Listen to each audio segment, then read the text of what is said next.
What intrigued me about squash the most was the speed of the game. What do you think is that one thing which could additionally help a 18-year-old cement his decision to go pro or not? Squash is very expensive because you basically need to be a member at a club. There's also a lot of talent in India itself who couldn't make it there, even though they were really good players because of funding issues. Yeah, funding is part of it, but we don't really have a coach. Like right now, who's the coach? Like nobody knows who's the national coach. Squash hasn't penetrated that deep into the roots of this country, It's like concentrated in certain cities. It's very well known that Egypt are the kings of squash in a lot of ways, right? How do you see the other countries coping up to that level? In Egypt, it's their second national sport.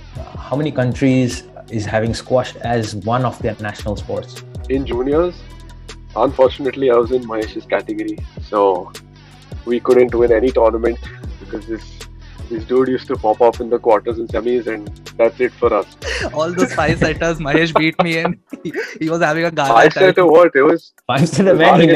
He never went 5 points. It was hard getting a game from this guy. I mean,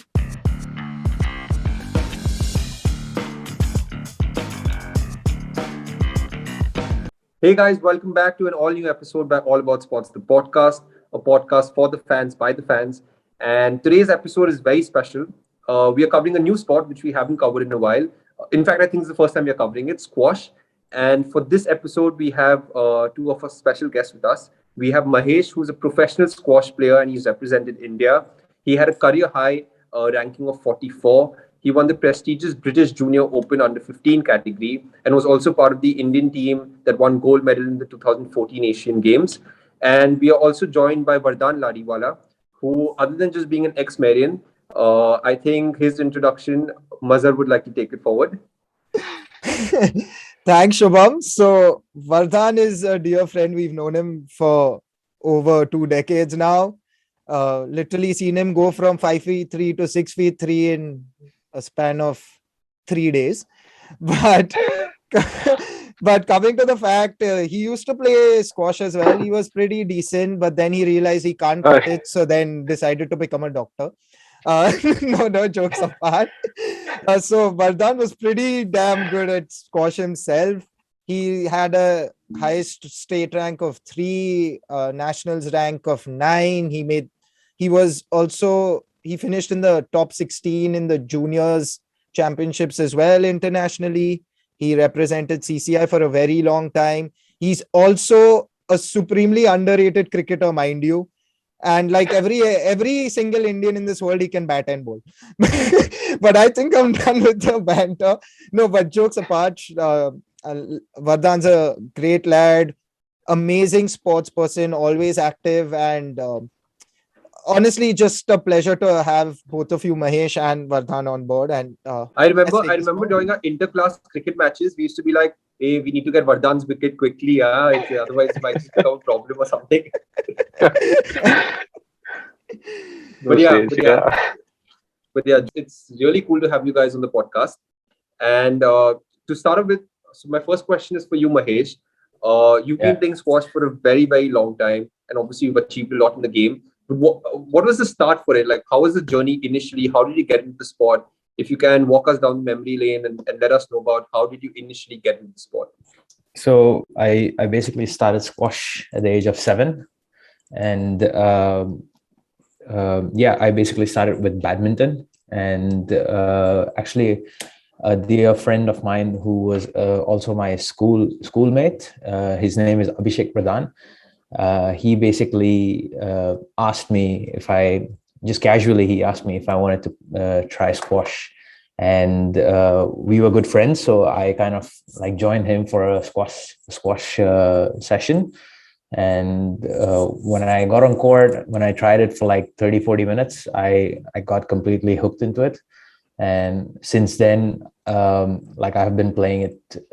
I played it regularly for like a week, and then after that, I was already taking squash lessons.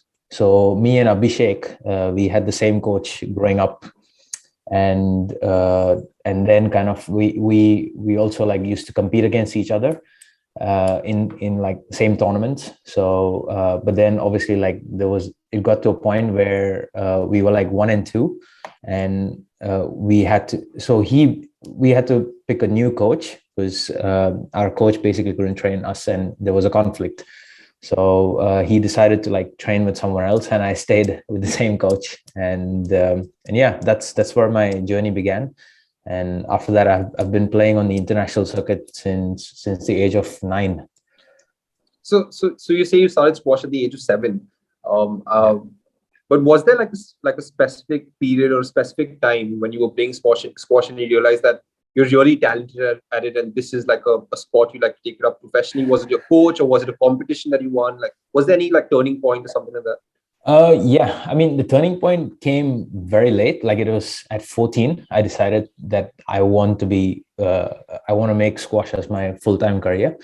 But obviously, like before reaching to that goal, I had to obviously like prove to myself in the national level, first the state level, then the national level, and then obviously the international level. So when I started squash, like I kind of picked up the game very quickly, and I also started getting results very quickly. Like I won the nationals in the under 11s at the age of 9, and that was my first nationals. And in that same year, I went for the Malaysian Junior Open, and I won the Malaysian Junior Open at the age of 9. And then I also went, like for the British Junior Open, which was sort of funded by the federation, the Indian Federation, because I was doing well. I was seen as an up and coming athlete, and they basically decided to, have me as an investment player who can do well in the future. So they started like supporting me then, and then, yeah, and that's how basically the whole journey began.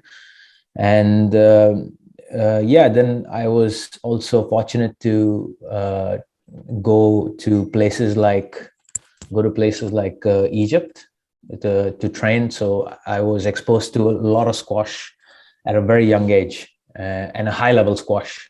So yeah, and that kind of the whole lifestyle around squash of like training, competing, playing tournaments, and like meeting different people, visiting new cities, like that whole process like intrigued me a lot, and that's how I decided that I want to make this my career.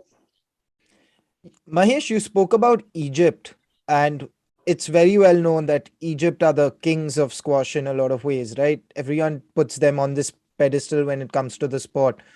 How do you think other countries, not necessarily India itself, how do you see the other countries coping up to that level in terms of investment and so on and so forth as well?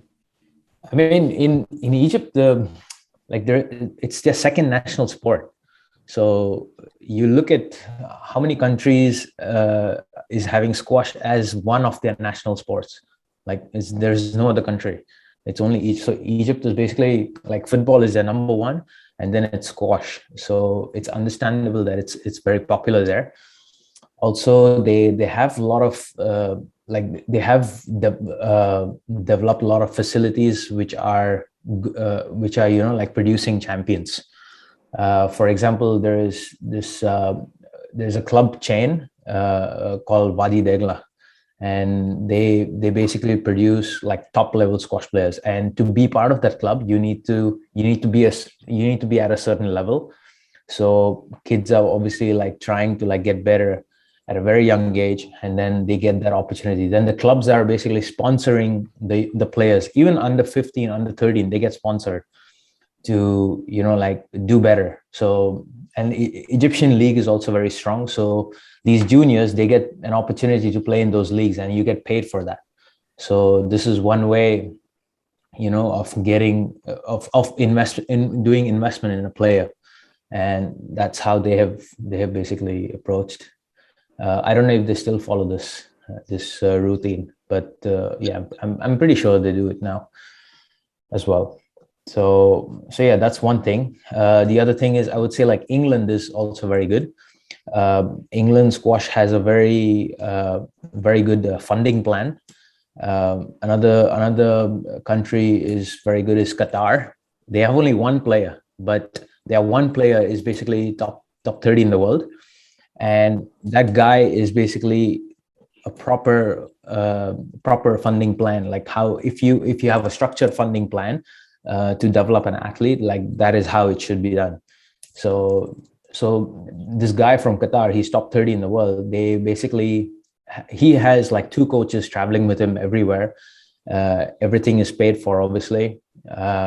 He also has an on-site physio whenever he needs it. So everything is taken care of, from flights, accommodation, everything. And he can literally just decide wherever he wants to go. So that's the kind of freedom you need to be able to, do well in your career. So another country is Hong Kong. They have it's Hong Kong and England. They have similar funding programs for athletes. They have they're on monthly salaries. So yeah, another country is Malaysia. They also have a very good funding program. So India also has like I also get funding from the federation, but I started getting funding only when I started doing well, like when I was like top 50, basically. So yeah. So right now we get funded only for tournaments, and yeah, that's about it.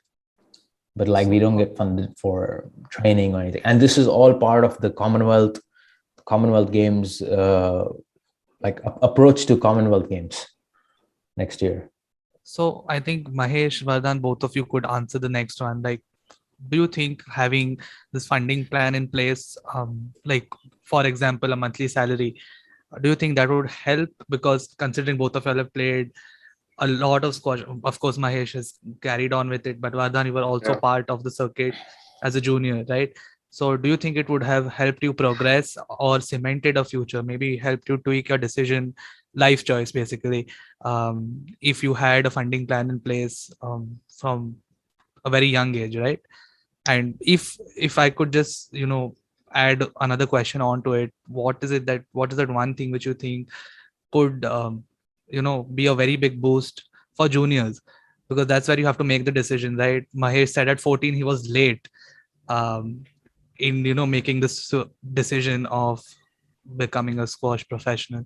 So what is I didn't say, sorry, I didn't say I was late. I think it was very like premature of me to make a decision at 14. Normally people decide when they're like 18, 19, when they want to go pro. So I was very sure. And yeah. Okay, but I think I got that statement wrong then. But just what do you think is that one thing which could additionally like help a 18-year-old cement his decision to go pro or not? I mean, I think Mahesh, I'll say a few words and probably you can get in. Is that I have experienced squash in India, and apart from Mahesh, I mean, Mahesh is different. He had a vision at 14. There's also a lot of talent in India itself who couldn't make it there, even though they were really good players because of funding issues. Squash, I mean, in India, I would say, according to me, is not that highly, what do you call, motivated, or it's not highly encouraged as something like cricket or something. But the players that we have are definitely world class. And if a funding system was in place, you'd get not only one or few or a handful, you'd get tons and tons and tons of players, which I think even Maya should agree with me. So, a funding at a junior level, would probably cement his base for the senior level. But the thing is that we just need more and more, what do you call, awareness regarding the sport, nationally and internationally, and which could also, like how he said, there's a club called Wadi Degla in Egypt, which nurtures this young talent. And we have a academy in Chennai as well, which has these students who get selected. They get letters every year that come and train and probably represent. I had got one, but I had to cut it down because of my studies. But yeah, if there was a funding system in place, a good funding system, we would have had a lot more players to compete at the international circuit.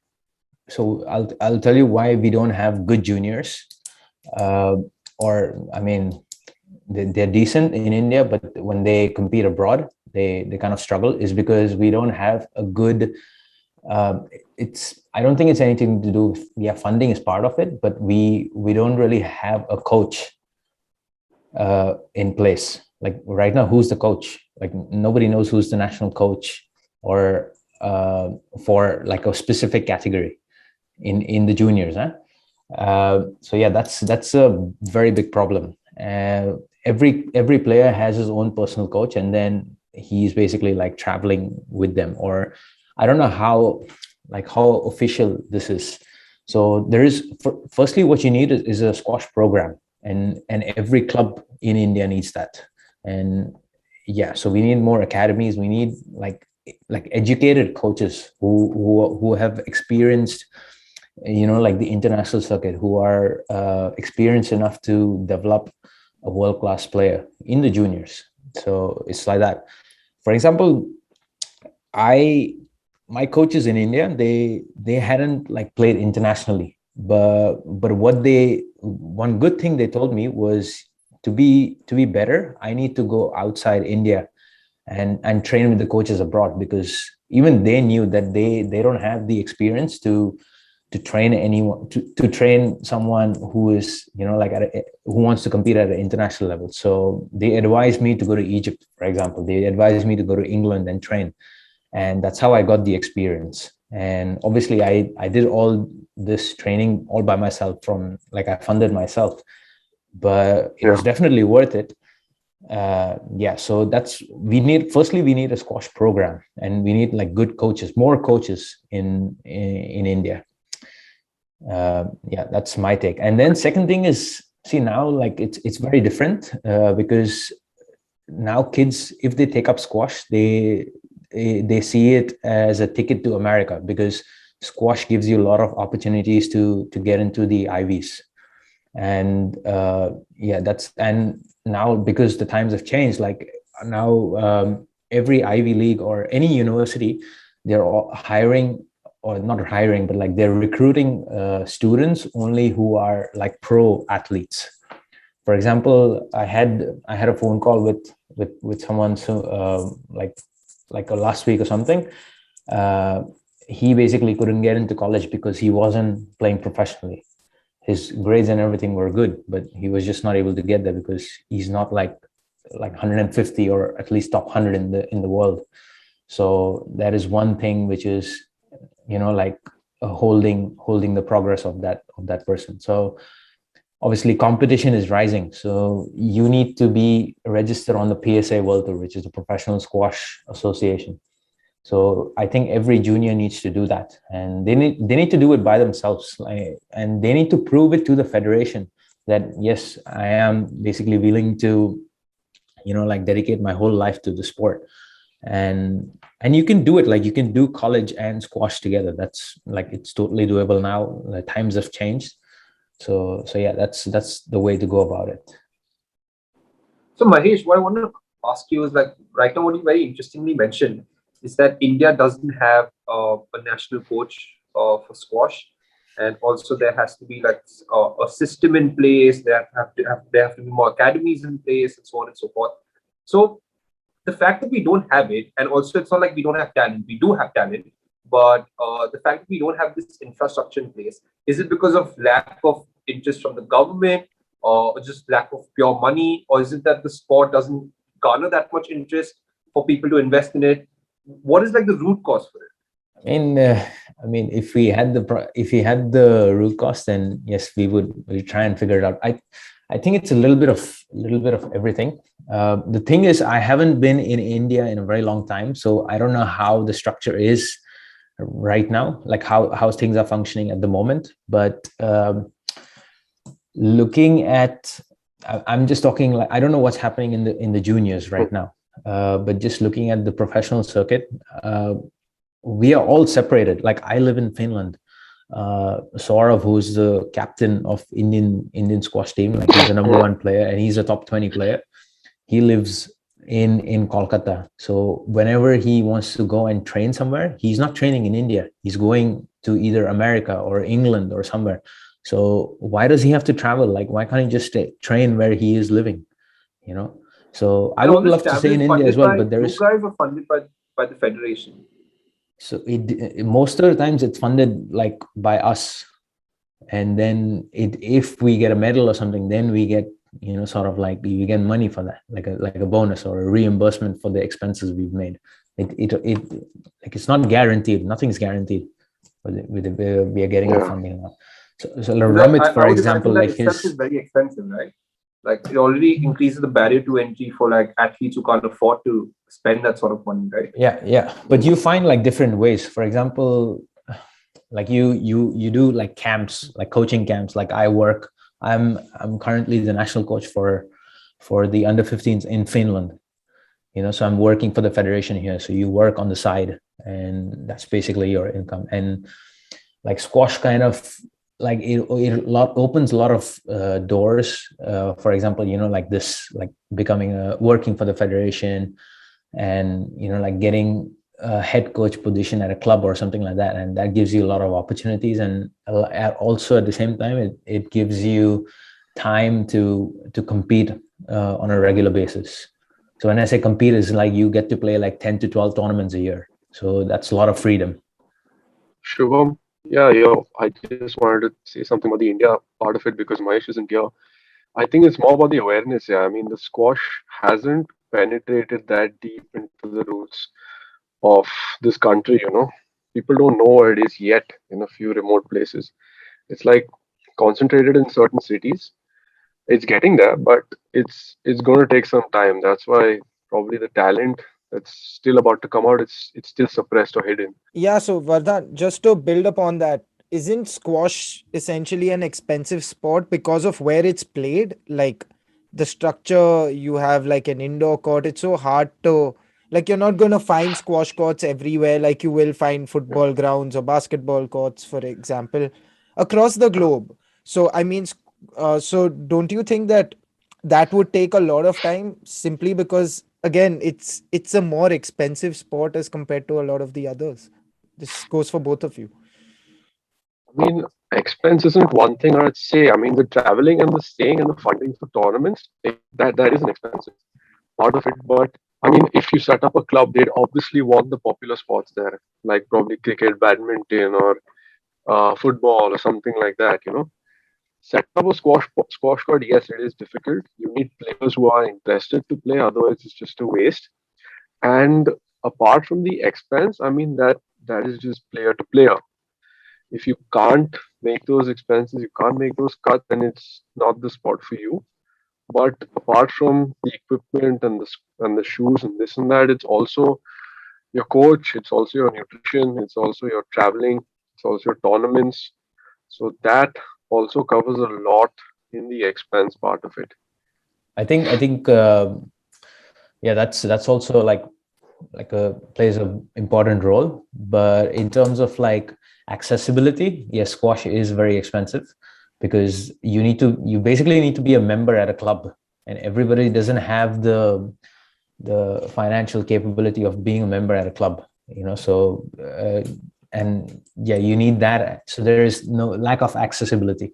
For example, in New York, there is a public glass court, so you can access it in glass court. So like you can access it anytime you want, like I don't know if there's like a booking system or something, but you don't need to be a member of any organization or a club or anything.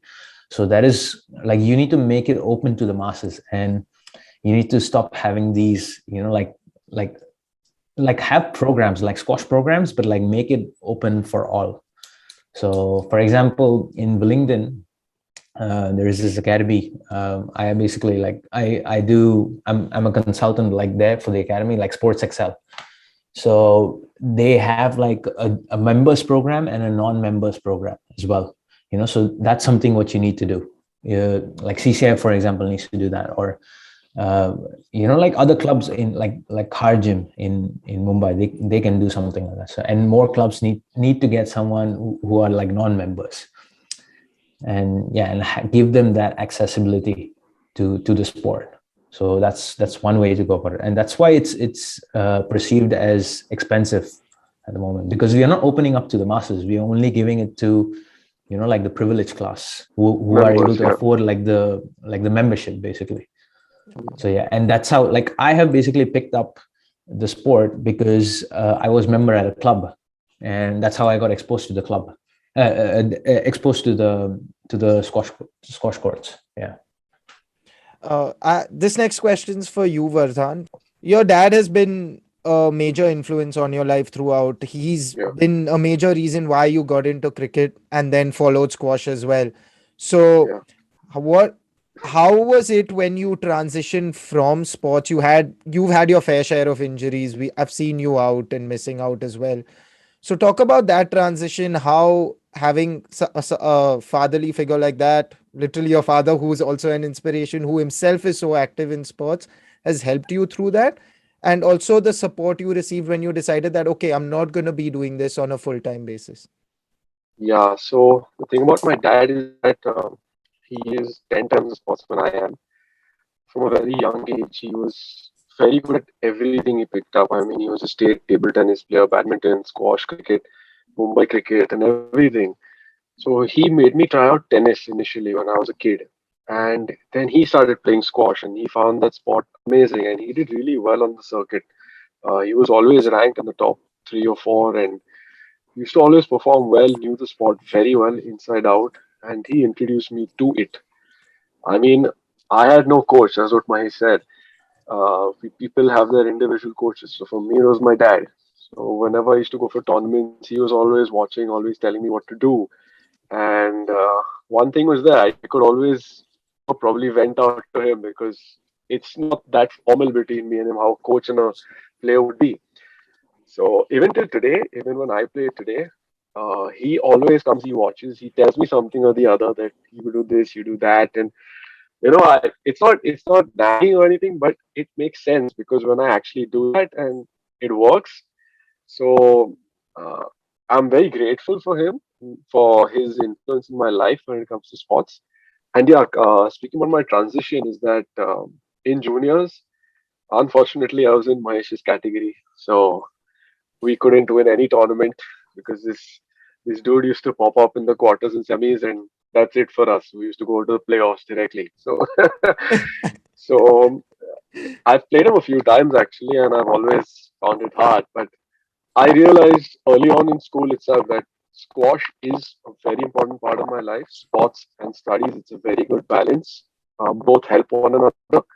And if I really want to go ahead in my life, I was more inclined to the studies part. I got a lot of opportunities. I was getting the IVs in USA. I was getting uh, calls for the Indian team as well. But I had to let go of all of that. By 8th or 10th standard, I decided I want to go to medicine. And the path for medicine, I mean, I'd have to sacrifice a lot of other things. But squash has still been there. Squash and cricket, I still play it on a regular basis on a decent level. Definitely not Mahesh's level, but it's fun. It's always a stress buster, and you're in touch with the game, so everything balances out. And I don't think I'd ever leave this game for anything because it's worth it. So now, since you already mentioned this, right? You are very much interested in cricket. Now, I wanted to ask this to Mahesh as well. Mahesh, you are also from Mumbai. Mumbai has a very deep connection with cricket, right? You Yeah. grew up in Tendulkar's era. Like this is when he was flourishing. When we were 7, 8, we were around about the Yeah. same age, all of us. So, how did you ever have that in your mind, right? That I'm constantly battling a force, which is, or were you just generally gravitated to squash and squash only? And you No, I began at was. a I very young mean, age. like, I mean, cricket being like the religion in India, I mean, every kid has played cricket, growing up. So I played cricket in school, but I wasn't like into it that much. Also, the competition is so high, man. Like, if yeah, if you want to be like a best bowler or a best batsman, there are like billions of kids who are like in line.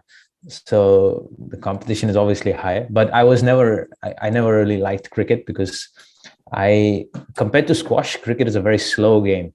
like it takes one full day to finish one match, or 5 days sometimes. So Absolutely. yeah. So so what intrigued me about squash the most was the speed of the game, so the intensity, and like for example, like when you're playing a rally, it's very often that your heart rate is around like the zone 4, like 180 190 level. So it's a very tough sport, physically very demanding. Yeah, you require a lot of physical and mental strength. You also need to be very good with your tactics. So so it has a lot of aspects in the sport.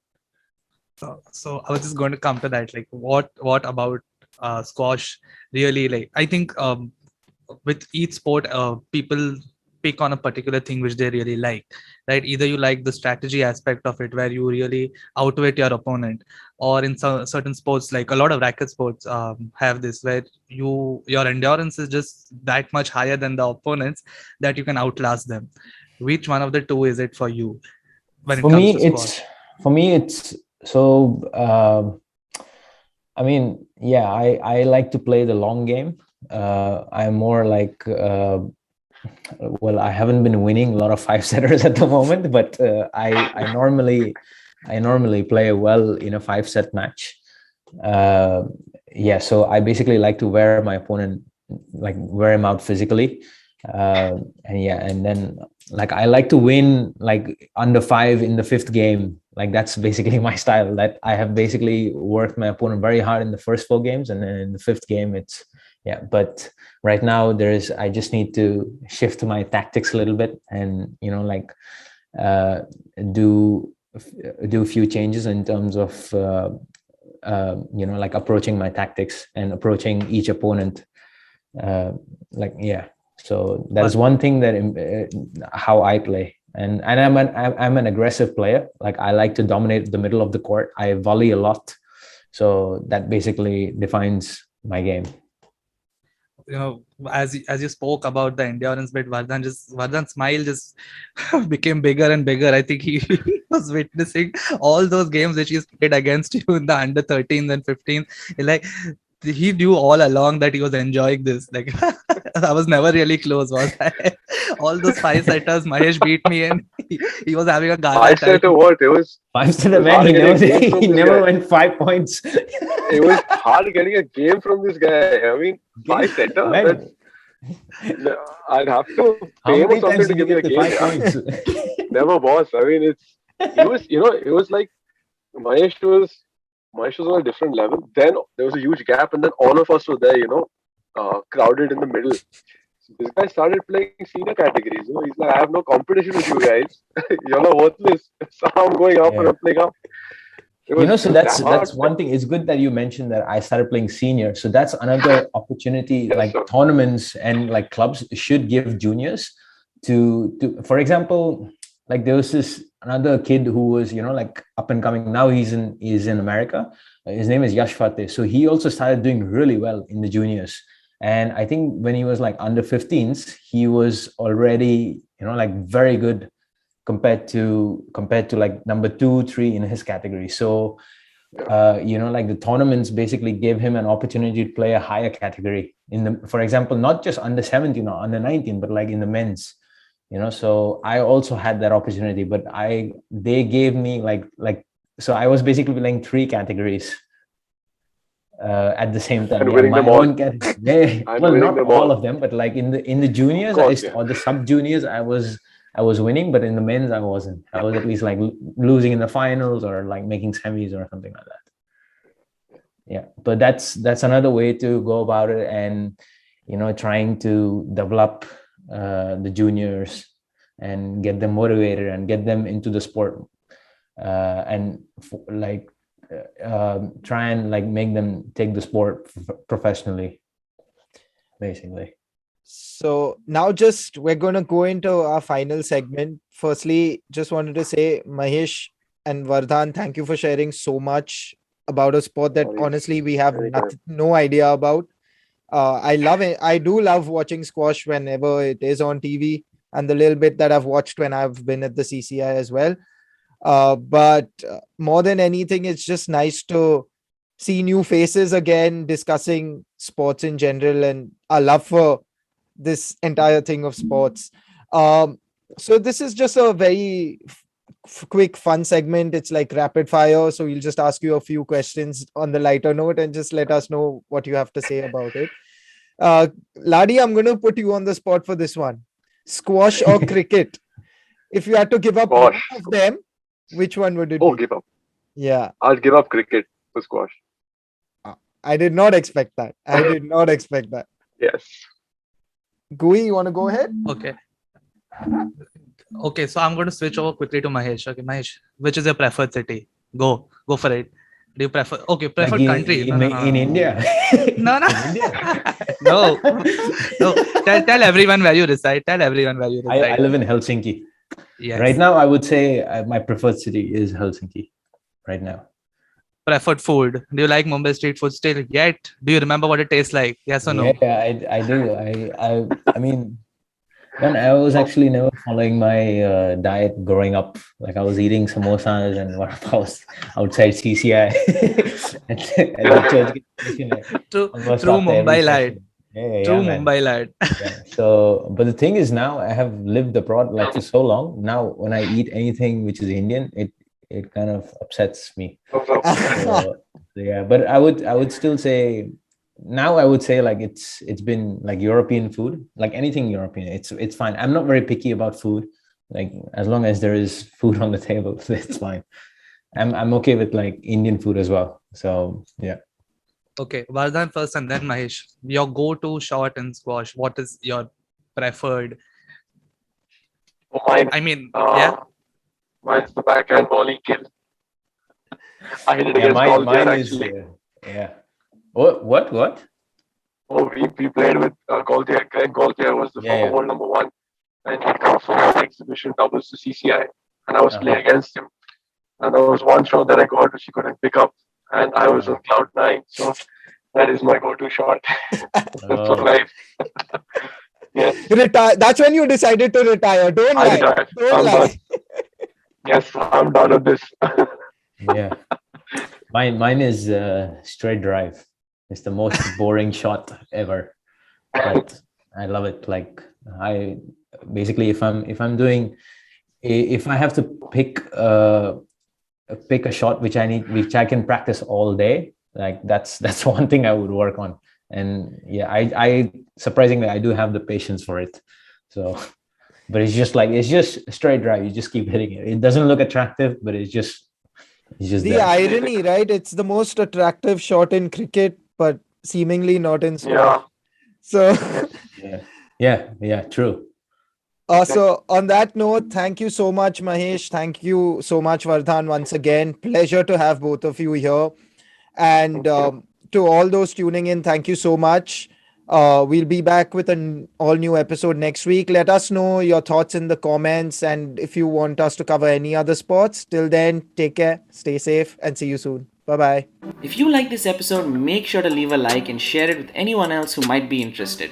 You can also subscribe on any social media platform that you prefer, and all our links are in the bio.